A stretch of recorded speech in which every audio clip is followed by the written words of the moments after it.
John had always been drawn to abandoned places, but nothing compared to the mansion he discovered in the remote woods of Massachusetts. Towering and decaying, it seemed to breathe a life of its own, as if waiting for someone to enter. Rumors among locals spoke of a vengeful spirit haunting its halls, but John, fueled by curiosity and the thrill of exploration, ignored them. The mansion's exterior was cracked and overgrown with ivy, windows broken like jagged teeth staring at him. As he stepped onto the creaking porch, the wind seemed to whisper warnings in a language he didn't understand. The door groaned under his push, opening into darkness. A musty smell filled his nose, and cold air wrapped around him like invisible fingers. Every step echoed unnaturally, and John felt the first prickles of fear crawling across his skin, yet something inside urged him forward, deeper into the heart of the haunted house. Once inside, John immediately sensed that something was watching him. Shadows darted across hallways with a life of their own, and the faint sound of scratching echoed from unseen corners. His flashlight flickered as if resisting him, and he caught glimpses of movement at the edge of his vision. Determined to document his experience, he switched on his camera, only to find the footage glitching and distorted, as if the house itself wanted to erase evidence of his presence. The whispers grew louder, carrying indistinct words that made his blood run cold. He could feel the temperature drop suddenly, his breath visible in the dim light. At the top of the grand staircase, an attic door creaked slowly, and the scratching intensified, almost beckoning him. Fear and fascination warred within him, but the explorer in him refused to turn back. Every instinct screamed to flee, but his feet moved forward, drawn by an invisible force he couldn't understand. As John reached the attic, the whispers coalesced into a voice, soft but chilling, calling his name. He froze, heart hammering, and slowly turned to see a figure hovering in the shadows. Half transparent, glowing faintly, its eyes seemed to bore into his very soul. Before he could react, it vanished, leaving only an echo of its presence and the overwhelming sense that he was being hunted. Panic surged through him, yet curiosity rooted him in place. The mansion seemed to breathe around him, each creak and groan synchronized with his rising heartbeat. He felt invisible hands brush his shoulders, cold and heavy, leaving tingling marks on his skin. The air grew dense, and the whispers shifted from distant echoes to urgent commands.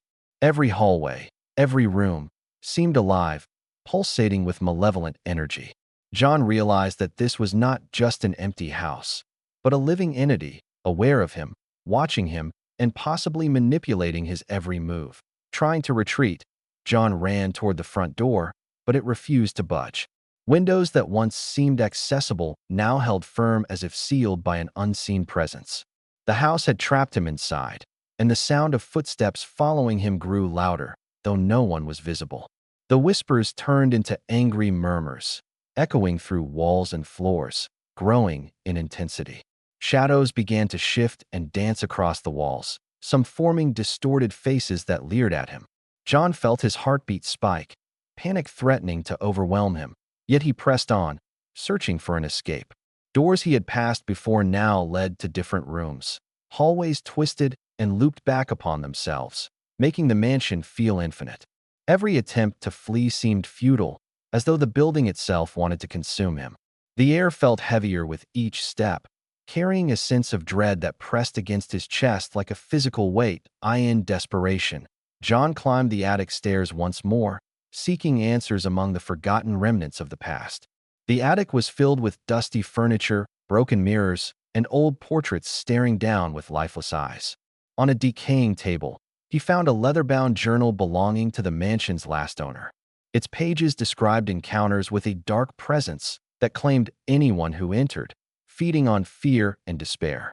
As he read, a shadow shifted in the corner of the attic, moving closer with deliberate intent. John barely escaped its grasp, stumbling back into the hallway, heart racing. The entity's presence was undeniable, a tangible force that pressed against him with malevolence. Every creak of the floor, every whisper, reinforced that he was no longer a visitor but prey. He realized the mansion was not merely haunted. It was alive, sentient, and aware of him, feeding on his terror while preparing to test his will to survive. John tried again to leave, navigating hallways that seemed to stretch endlessly, doors disappearing and reappearing like illusions. The mansion's layout twisted unnaturally, disorienting him completely. Figures from the past seemed to emerge from the shadows, their faces twisted in silent screams. Hallways warped around him, each turn presenting more horror, more danger. The entity's whispers became a constant, pressing into his mind, feeding on his fear. He felt his sanity fraying as he stumbled over broken floorboards, chased by unseen forces. Every escape attempt only intensified the presence following him, a relentless force that seemed to anticipate his every move. John began to doubt whether anyone had ever left this place alive. The mansion had claimed countless victims before, and it was clear it would not let him go easily. His only hope was to understand the house's secret before it consumed him entirely. Gathering every ounce of courage, John resolved to confront the entity instead of running. In the grand hall, shadows swirled, and the air became suffocatingly cold. The entity manifested fully, towering, dark, with glowing eyes that pierced his soul. Its voice reverberated through the hall, revealing chilling secrets about the mansion and those who had perished within. Trembling, John recited passages from the journal, words meant to push the darkness back. The entity shrieked, a sound that seemed to shake the very foundations of the house. But it recoiled, giving John a fleeting sense of power. Fear still gripped him, yet determination strengthened his resolve. For the first time, he realized that survival was not about fleeing, but standing his ground, challenging the malevolent force with courage and knowledge. The mansion seemed to pulse in response, the confrontation far from over. But John had gained a crucial edge. The first light of dawn, John discovered a hidden passage in the basement, hinted at in the journal. Desperate, he squeezed through the narrow corridor, each step echoing in the stillness. The mansion groaned as if angry, shadows reaching out to block his path, but he pressed on, fueled by sheer will. Bursting through the final exit, he collapsed into the sunlight, shaking and breathless. Behind him, the mansion stood silently, its dark windows watching, waiting for the next intruder. His camera footage was corrupted, leaving him with only fragments of the horrors he faced. The scratches on his arms and the memory of whispers that clawed at his mind proved it had been real. John walked away, forever changed, carrying the haunting knowledge that some places are alive, and some darkness never truly sleeps.